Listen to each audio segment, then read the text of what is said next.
You know that feeling when you're swimming, maybe, and the harder you fight the water, the more you just seem to sink. Yeah. What if that feeling, that sensation, holds a really profound psychological truth for, well, navigating life itself? Okay, interesting. And what if unlocking that could radically transform how you see yourself, your relationships, the entire world around you? That's a big promise. It is. Welcome to the deep dive. Today, we're taking a stack of really powerful sources thinking ancient Roman philosophy, all the way to cutting-edge modern psychology, to embark on this deep dive into the art of human transformation. Sounds fascinating. We're covering a lot of ground then. We are. We'll unpack the surprising benefits of, well, letting go sometimes. We'll uncover hidden wisdom in figures who might seem challenging at first, and explore the kind of revolutionary act of truly seeing other people. Right, seeing them fully. Exactly. Our mission really is to pull out those key nuggets of insight, the stuff that can help you move from feeling, overwhelmed by all the information out there. Which is easy to do these days. So easy. To truly being well-informed and empowered. Let's begin. So we're going to start this whole exploration of human transformation by trying to build a really strong inner foundation. Makes sense. Start from the inside out. Yeah. And there's maybe no better architect to consult than Marcus Aurelius, Roman emperor, whose personal reflections give us this incredibly unique literary heritage. Amazing stuff. Can you believe these were just his private notes? Like, he never meant for them to be public. Yeah, that authenticity is just palpable. That makes them feel so much more raw and real, doesn't it? Totally. And what's truly striking about Marcus, I think, is his complete freedom from hypocrisy. It wasn't just abstract ideas for him. Right. He applied these principles rigorous in word and deed, even under circumstances that were, let's be honest, way harder than anything most face. His core belief, from Stoicism, was basically that virtue alone is enough. Virtue suffices. Exact. Meaning the pure pursuit of rationality, justice, aestheticism, composure. That's what genuinely matters. He saw us as responsible for our will, soul, internal things. Okay. And his view was that all other things don't concern. Focus inward. And he definitely didn't pull any punches, did he? With himself or anyone else. Not at all. There's that brutal line, something like, "Are you really exhausted from enduring bad people in this world when you are one of them?" Oh, yeah. It's just terrifying, that analysis. So powerful, burning harsh towards himself and others. He really is. And his no excuses philosophy.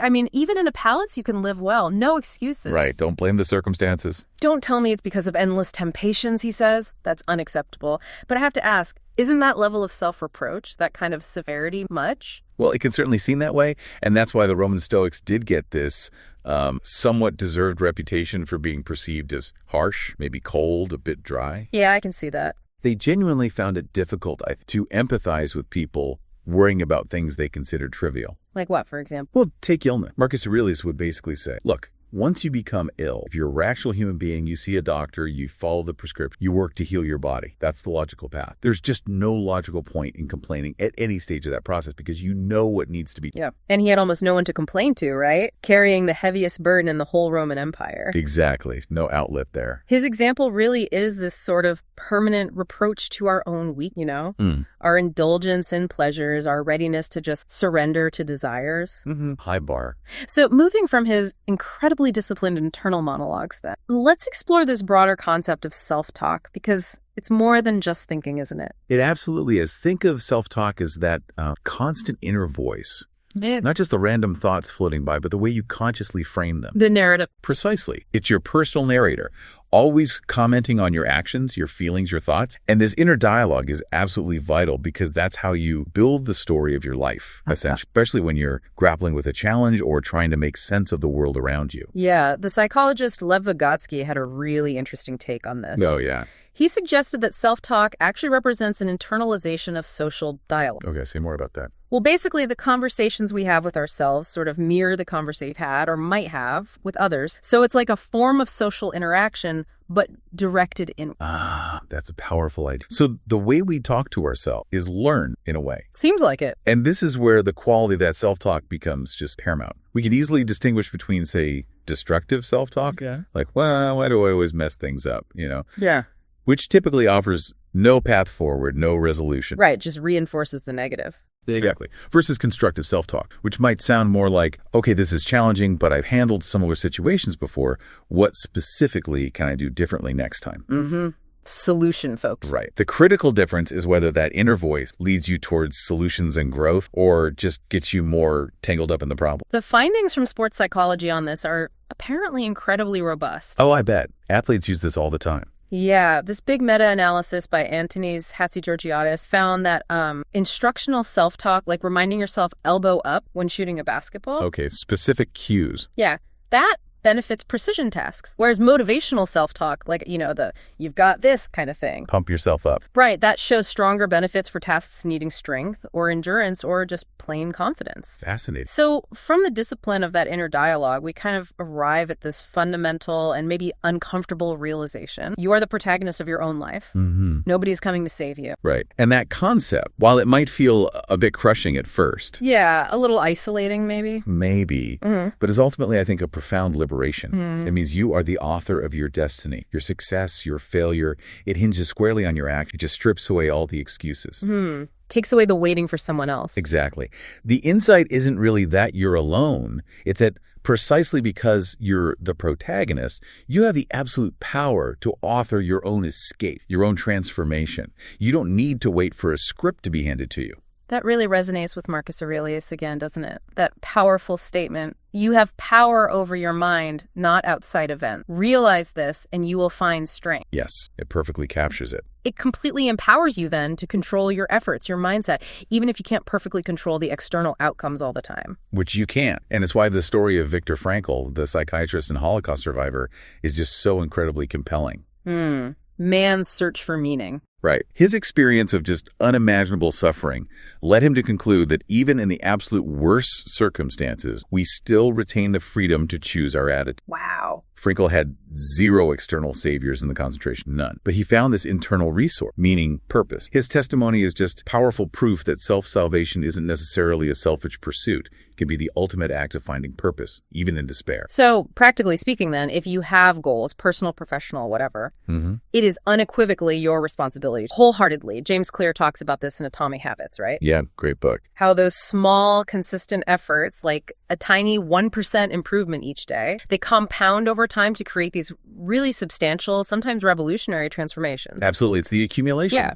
And this stark truth, this nobody is coming to save you idea, it cultivates a vital sense of urgency. Why? Because time's ticking. Exactly. It forces us to acknowledge that time is finite. Each day wasted is a day you can't get back. And that recognition powerfully drives you to allocate your limited time wisely, focusing on what truly matters. It also highlights this crucial synergy with self-reliance, doesn't it? How so? Well, Stoicism's emphasis on personal responsibility, on emotional regulation, it perfectly reinforces the need to cultivate that mental toughness, the kind you need to thrive even when things are, far from ideal. Yeah, resilience. Yeah. It all ties together. Okay, so now let's shift from that powerful internal discipline to how our inner world profoundly impacts our relationships, Right, the social dimension. And we'll start with a really powerful and often misunderstood emotion. Guilt. Guilt. Yeah, definitely misunderstood. So what is it exactly? How's it different from shame or regret? Good question. Guilt is that distinct feeling we get about something specific or maybe something we failed. Okay, an action or inaction.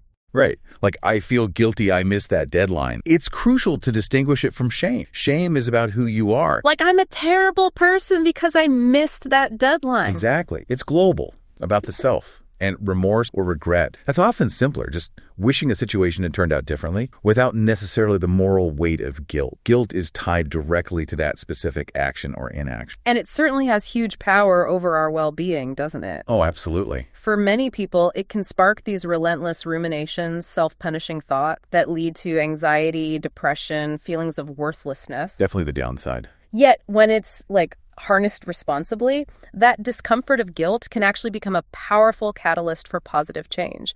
It can spur us to fix mistakes or adopt healthier behaviors. And that's the absolutely crucial distinction between healthy guilt and unhealthy or toxic guilt. Okay, break that down. Healthy guilt draws our attention to a real issue, like a genuine wrongdoing, and it actively motivates us to rectify it. It's like a moral compass pointing towards repair. Got it. Toxic guilt, though, is this chronic sense of self-blame that might be totally disproportionate or even completely misplaced. Like survivors. That's a classic example. Or think about perfectionists. They often wrestle with this irrational sense of culpability for tiny flaws. This kind of guilt just drains energy, harms self-esteem, and becomes a real psychological trap. And our upbringing plays a role too, right?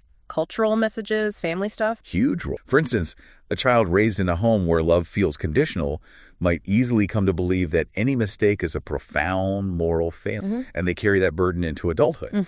That pattern continues. And too often, what happens is guilt becomes a kind of stand-in for real change. We punish ourselves, feel bad. But don't actually fix the relationship or the situation. Exactly, which can profoundly strain relationships. So for constructive engagement with guilt, we really need to ask ourselves some key questions like, what exactly am I feeling guilty about? Is it specific? Then, are my feelings proportionate to the actual situation? And finally, is there a clear, actionable step I can take to make amends or learn from? That makes sense. Moving from internal feeling to outward action. Okay, so from the internal dynamics of guilt, let's move to maybe a more insidious social dynamic.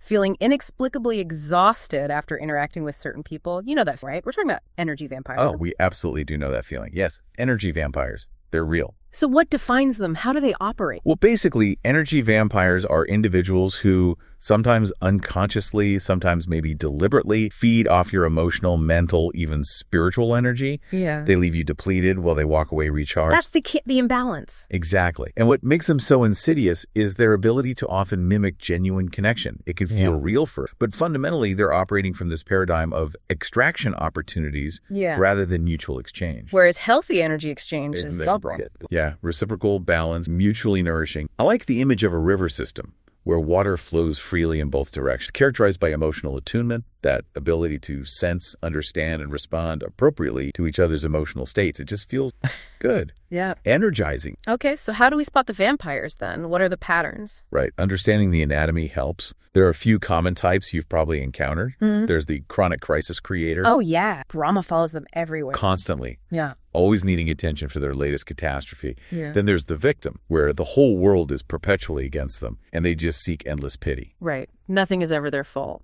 Never. And the complainer critic, they just focus relentlessly on negativity and shoot down every solution you offer. Exhausting. Totally. Right. Don't forget the controller, who disguises their attempts to run your life as care, but it's always about their agenda. And one that's often overlooked, the whisper campaign operator. They spread distorted stories, little digs to mutual friends. Jung observed this often stems from projecting their own insecurities onto others. Ooh, that's sneaky. Very. And finally, the joy thief. They practically wither when you share good news. They'll redirect attention away from your success, minimize your achievement. It screams deep insecurity. Wow. Okay, those are pretty clear types. Yeah. But are there subtler signs too? Absolutely. You have to watch for things like the conversation hijacker. Always brings it back to them. Always. Often with this veneer of false empathy, like, oh, that reminds me of when I... And the emotional temperature controller, the person who subtly manipulates the whole mood of an interaction. You just feel the shift when they walk in or start talking. You do. You feel it in your body. And that's key. The body never lies. Even when their words are deceiving,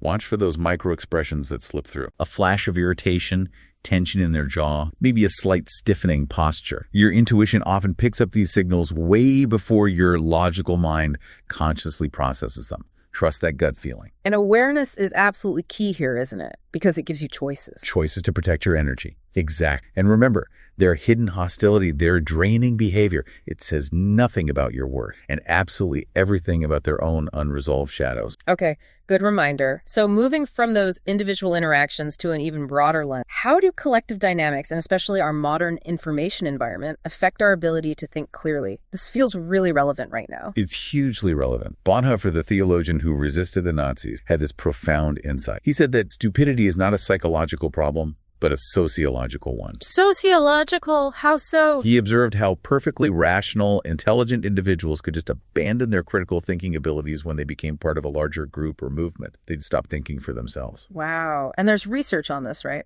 Oh, yeah.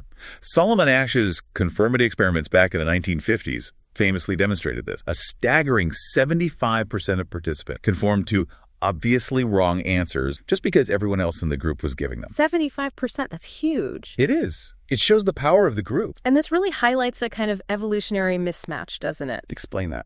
Well, our brains evolved for small group, hunter-gatherer bands, where information mostly came from trusted sources, people you knew well. Right. Limited, trusted input. But now, in this digital age, we're just constantly bombarded with vast quantities of data, often from totally unknown or anonymous sources. Our brains just aren't really wired for that kind of overload or discernment at scale. No, they're overwhelmed. And this creates what some researchers call the comfort of intellectual surrender. Comfort. How is surrendering thinking comfortable? Well, thinking critically is genuinely hard work, right? It takes effort. And admitting you might be wrong, that can be psychologically painful for us. True. Ego gets involved. So, surrendering your critical thinking to a group's narrative offers immediate comforts. The feeling of certainty, the warmth of belonging to a tribe that shares your beliefs, the simplicity of having clear, often pre-digested answers handed to you. Okay. It's easier. It's easier. And this surrender isn't usually a big conscious decision, often partly chosen through lots of small, almost imperceptible compromises over time. And modern digital networks, social media, they just amplify these dynamics like crazy. With surgical precision, social media algorithms, for example, are often designed specifically to create echo chambers, feeding you more of what you already agree with. Keeps you engaged, clicking. Exactly. And these systems, increasingly designed by AI, exploit our known cognitive vulnerabilities with incredible effectiveness. They know how to push our buttons. So what do we do? How do we combat this? It's a huge challenge. Yeah. We urgently need solutions like promoting widespread media literacy campaigns, really teaching critical thinking skills from a young age. We need to think about designing online platforms that actively reward intellectual humility and nuanced thinking, not just tribal certainty and outrage. That's a big ask for platforms driven by engagement metrics. It is. And maybe even implementing economic policies that reduce the background levels of stress and uncertainty that make people so vulnerable to taking those easy intellectual shortcuts in the first. That connects too maybe to the whole phenomenon of people shooting down ideas. Absolutely. Naysaying has deep evolutionary roots tied into our wired need for social approval and belonging. The group disapproves, it feels threatening. So how do you handle that when you're trying something new? It's crucial to actively seek honest, constructive feedback from sources you respect, people with relevant expertise or genuine concern for your well-being. But you also have to consciously filter out the noise, the reflexive negativity from those who don't fit that bill. Don't let generic naysaying derail you. Okay, now let's explore an archetype that truly embodies unconventional wisdom. Someone who constantly challenges societal norm, the fool. The fool. A fascinating and really important archetype. Like the court jester. That's one manifestation yet. But think broader. The wise fool, exemplified beautifully by someone like Socrates, is a powerful figure. His wisdom, ironically, stemmed from the radical act of acknowledging his own ignorance. I know that I know nothing. Right. Which drove everyone else crazy. Exactly. The fool is that character who questions the king without losing their head, ideally, who sees the world with fresh eyes, unburdened by conventional thinking or inherited biases. It's interesting to maybe differentiate between the natural fool, Okay. the one who just blurts out the truth without realizing the norms they're breaking. They're just following their heart innocently. Right, the naive truth teller. And the professional fool, the jester, the satirist who cleverly packages harsh truths in humor and wit. They're following their mind, using cleverness. That's a great distinction. And William Blake had that line, right? If the fool would persist in his folly, he would become wise. Yeah. What do you think that means? I think it suggests a kind of relentless, almost stubborn pursuit of their own unique path, their own truth, even if it looks like foolishness to others. That persistence itself leads to wisdom. Aaron Kierkegaard has this really poignant parable. Oh, the clown in the theater. Yeah. The clown trying desperately to warn a theater audience that there's a fire backstage. But they just applaud louder, thinking it's part of the show. Exactly. It powerfully illustrates how these professional fools, these satirists or critics, can unmask profound truths about where we're heading, but their message often goes completely unheeded. It's dismissed as mere entertainment or exaggeration. Until the roof caves in. Right. And paradoxically, you see this in real life too. So many great comedians and clowns seem to emerge from personal tragedy. There's often a link between comedy and deep anxiety or depression. It's like they transmute their pain into piercing insight, often delivered with humor. The fool's subversive power really lies in that ability, shining a light on glaring omissions, exposing hypocrisy where others are too polite or too afraid to look. And despite often being metaphorically or literally on the edge of a cliff, the tarot card image, right? Stepping into the unknown. The fool's courage to move forward anyway, to take that leap, it underscores how absolutely essential risk is to genuine growth and discovery. You have to be willing to look foolish sometimes. From the fool's unconventional wisdom, let's turn to a philosopher who confronted questions of power and morality head-on, Nietzsche. Okay, Nietzsche, often controversial, definitely challenging. Very much so. Yes. His core idea, or one of them, revolves around transcending weakness while maintaining authenticity. He famously argued that life shouldn't be fair. It never was fair. That's blunt. It is. In his view, the strongest competitors, the ones who thrive, learn the rules of the game, how power actually operates, and use them to their advantage. Now, crucially, This doesn't necessarily mean abandoning ethics or becoming cruel. Okay, that's an important clarification. It's about understanding the dynamics without being naive about them and without resorting to mindless cruelty just for the sake of it. It certainly challenges that comforting myth that just being kind and doing good deeds will automatically bring you success. It directly challenges, suggesting instead that power is rarely just given to you on a plate. It often needs to be actively taken or at least asserted. It's a challenging idea for many people. Yeah, definitely. So how does one navigate this without becoming, ruthless? Well, this is where concepts like strategic empathy come. It's not about being nice. It's about reading people deep, Understanding their motives. recognizing their true motives, anticipating their move. This allows you to navigate potentially deceptive situations without becoming deceptive yourself. You see the game, you don't have to play dirty. Okay. And you mentioned controlled tough. Right. This is fundamentally different from mindless ruthless, which is just destruction without purpose. Controlled toughness is the ability to make hard choices when necessary, without hesitation. Like what? Like walking away from a toxic relationship or a dead-end job, even if it's difficult. Yeah. It's done not out of malice, but out of self-preservation, clarity, and a commitment to your own path. And Nietzsche's Übermensch, the overman concept, how does that fit? The Übermensch is this idea of a higher state of being, someone who transcends conventional morality altogether. But again, not out of cruelty, but out of this powerful inner drive for self-overcoming, for creative power. So forging your own values. Exactly. Forging one's own unique path in life, unbound by comforting illusion, yet also not governed by petty appetites for domination or control over others. It's self-mastery leading to self-creation and contribution. So what are the practical insights here for achieving, say, ethical success? Well, maybe first, ceasing to rely solely on that comforting myth that good deeds are always automatically rewarded in the way we Reality. Second, cultivating a keen, realistic awareness of how power actually operates in whatever field you're in. Third, embracing the role of a decisive actor in your own life, rather than a fearful bystander waiting for permission. Taking initiative. Yes. And most importantly, perhaps, focusing on creation, building something valuable, contributing something new, rather than mere appropriation or zero-sum competition. That's how you build sustainable, authentic, And this is totally different from manipulation. Oh, completely different. Manipulation absolutely flourishes where candor and honesty are absent. It fundamentally violates the moral principle of respecting another person's autonomy. And ultimately, manipulators usually end up facing a well-earned isolation. It's not a sustainable strategy. Okay, now let's dive into maybe one of the most profound psychological paths to self-transformation. Carl Jung's concept of individuation. Jung, yes, individuation. He described it as the lifelong, often relentless forging of wholeness from within. Forging sounds intense. It is. He saw it as a pretty ruthless process, actually. One that drags into daylight every feeble, insecure, neglected fragment of yourself that you've ever tried. It compels you to truly notice yourself, your whole self, shadows and all, rather than constantly seeking validation or harvest approval from others. It's about becoming whole on your own terms.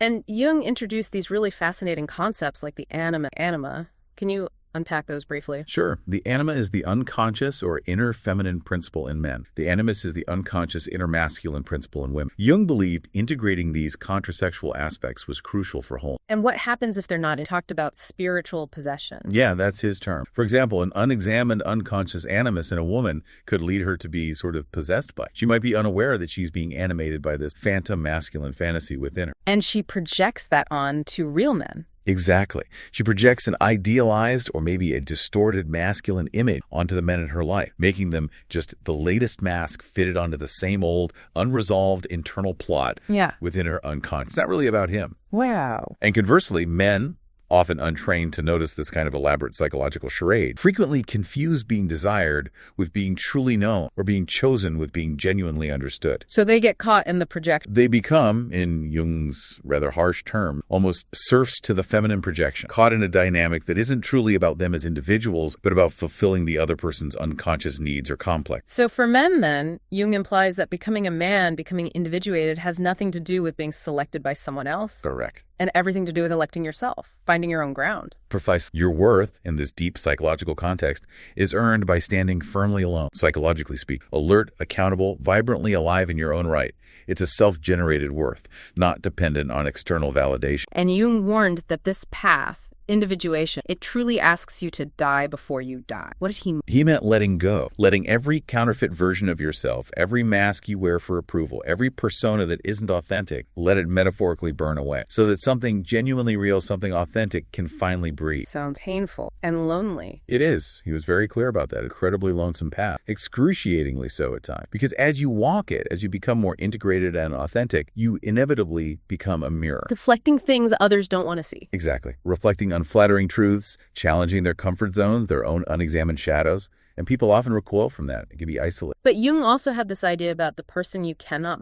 Yes, the catalyst figure. How can that person be an agent of awakening? That sounds paradoxical. It does. But he suggested that sometimes a person you have a powerful connection with, but perhaps can't form a lasting relationship with for various reasons, they can act as a potent catalyst sent by your own unconscious mind. To wake you up. To activate potentials within you that have been lying dormant. They weren't meant to be your ultimate destination, perhaps, but they served as a vital guide. They made you feel truly seen, truly appreciated in a way that then propelled you towards greater authenticity and self-discovery within yourself. So the connection served its purpose, even if it didn't last. Precisely. And this profound awakening, whether sparked by such a figure or through other life challenge, leads to what Jung called an awakened life. What does that look like? It means you start approaching everything differently. Your work, your relationships, your creative endeavors, even mundane daily tasks, they all become opportunities for authentic expression and meaningful connection, rather than just going through the motions. And those parts of you that felt like problems before. Your sensitivity, maybe? Yeah. Your depth, your intensity, you realize those aren't problems to be fixed. They are your superpower, your gift, your strength. And you begin to relate to others, to love, from a place of inner fullness, rather than from emptiness or need. That connects really well, actually. Connecting Jung's idea of individuation. Let's broaden that understanding of personal growth as this continuous, lifelong process, like a forge of experience. Ooh, I like that metaphor. The forge of experience. Yes. What does that evoke for you? Well, the blacksmithing metaphor is powerful, isn't it? Steel isn't forged in just one pass through the flames. Right, it takes multiple heats. It's heated multiple times, hammered into shape, cooled, reheated, hammered again, over and over. Our life experiences, especially the tough ones like heartbreak, failure, disillusionment, but also success and even moments of serendipity, they represent these repeated exposures to fire and impact. The hammering. Exactly. They act as catalysts that chip away at our illusion, refine our character, and relentlessly shape who we become. It's a continuous process. Which really challenges that common myth of early completion, doesn't it? Oh, massively. That belief that we should have it all figured out by a certain age, 25, 30, 40, whatever arbitrary number. Yeah, the pressure is real. It is.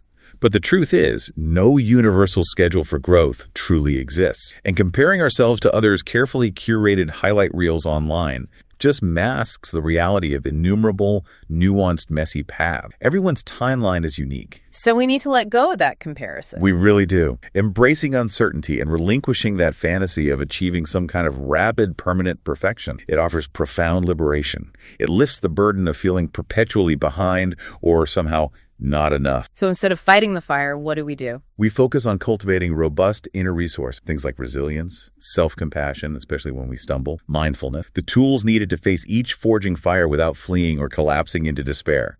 We learn to withstand the heat. Okay, now let's explore a really counterintuitive truth about transformation, something often called the backwards law. Ah, the backwards law. Yes, intriguing name. It is, and it's pretty much exactly what it sounds like. The harder you try to get something, often the further away it moves. Give an example. Well, the classic one is trying desperately to fall. The harder you try to sleep, the more awake and fresh you get, right? Yes, clearly. Happens all the time. Or think about trying really, really hard funny. It usually just falls completely flat. The effort kills it. Right. You can't force spontaneity or relaxation. So that's the core principle. Resistance or excessive striving often creates the very outcomes we're seeking to avoid. And how does this relate to bigger life goals like happiness or fulfillment? Well, it directly challenges what we could call the illusion of external fulfillment, or maybe the acquisition myth. Okay, what? It's the pervasive idea society sells us that getting the right job, the perfect relationship, the bigger house, the faster car, the fatter bank account, that will finally bring us the deep contentment we seek. The if only I had X, then I'd be happy. Exactly.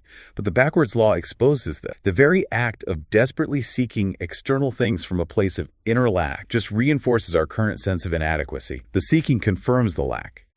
So the harder you chase happiness external, more it... Often, yeah, because true contentment, many wisdom traditions suggest, isn't something you acquire out there. It relates to the spiritual dimensions of non-attachment. The idea here is that our true nature, underneath all the striving and identity building, is already complete and whole. Our sense of lack is often an illusion created by our limited self-concept, our ego. Peace, love, joy, they aren't destinations to arrive at, but quality is already present within us, waiting to be uncovered. So it's about uncovering, not acquiring. Precisely. So when we learn to pursue external goals, not out of desperation or inner emptiness, but from a place of inner wholeness, inner okayness, then the pursuit itself becomes more joyful.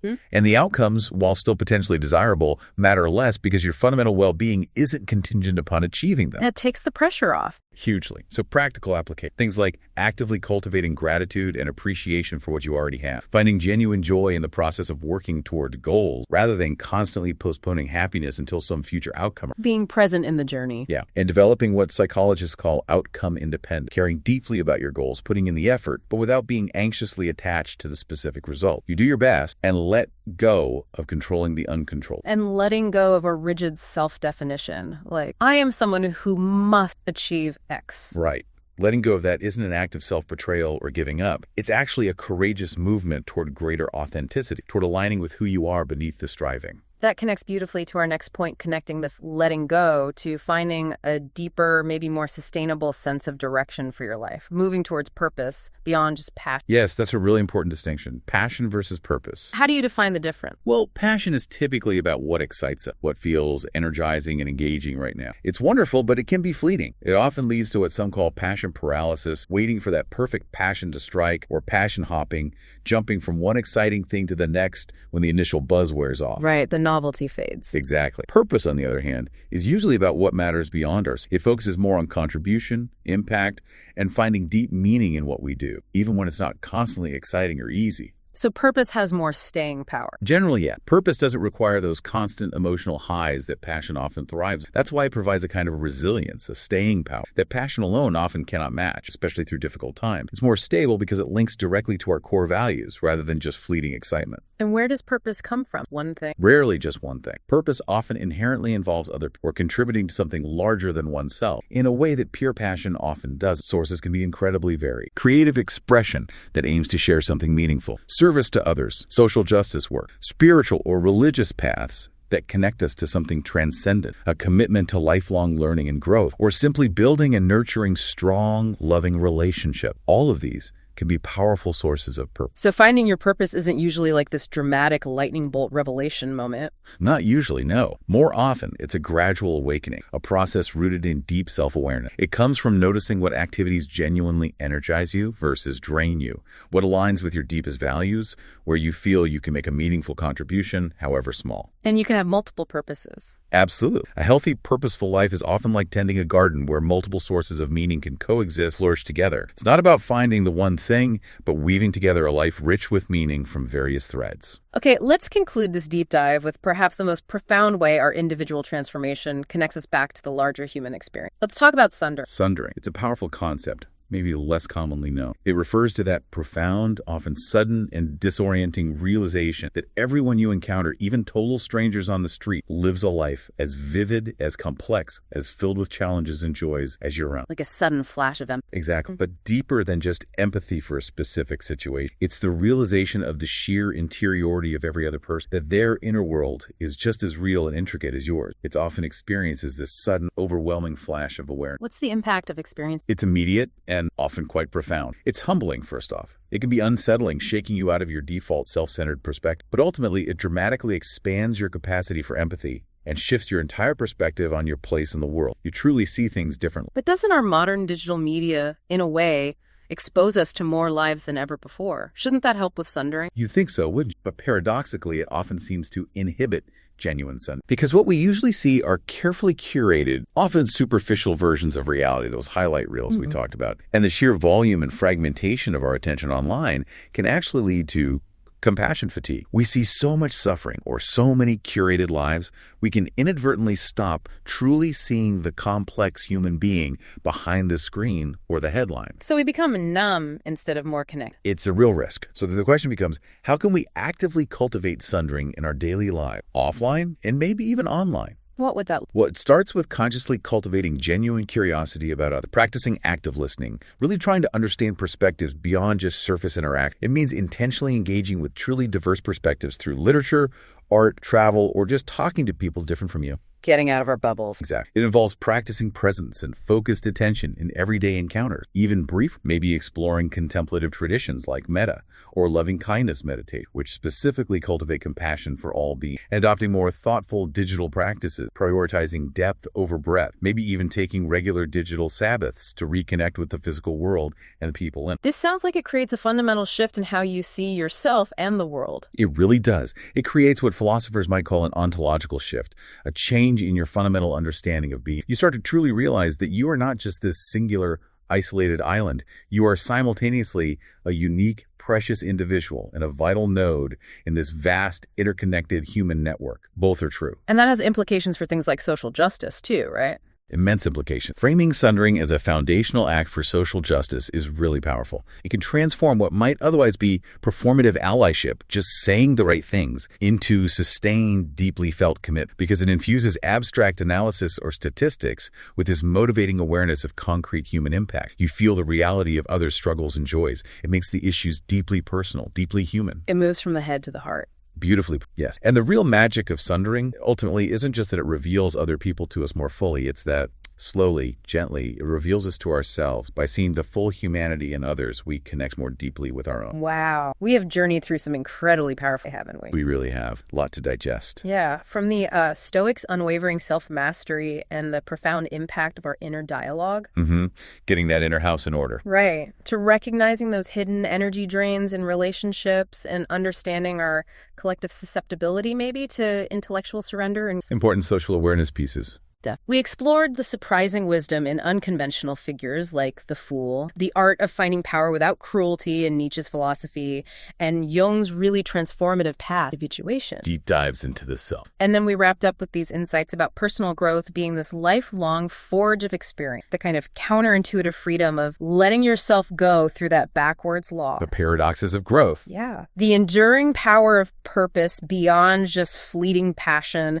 And finally, this revolutionary empathy of sundering, truly seeing. Each of these concepts, taken together, they paint this picture of a human experience that is, well, both incredibly challenging and infinitely rich. And in a world that increasingly seems to value speed and superficiality above all else, the profound act of truly seeing another human being, and by extension, truly seeing yourself, it isn't just some nice philosophical exercise. It feels more urgent than that. It really does. It's perhaps the most powerful, revolutionary act you can undertake, and it demands both courage and deep compassion. It makes you wonder what might truly shift in your own life, in your relationships, if you committed even a little more to this radical act of recognition. That's the question to sit with. We invite you, listening, to maybe reflect on just one idea from this whole deep dive that really resonates. Just one thing that sparked something. Perhaps it's something about your own self-talk, or maybe a relationship dynamic you now see a bit differently, or even just one small step you feel you can take on your own path of purpose. Small steps matter. They really do. Thank you so much for joining us on this exploration today.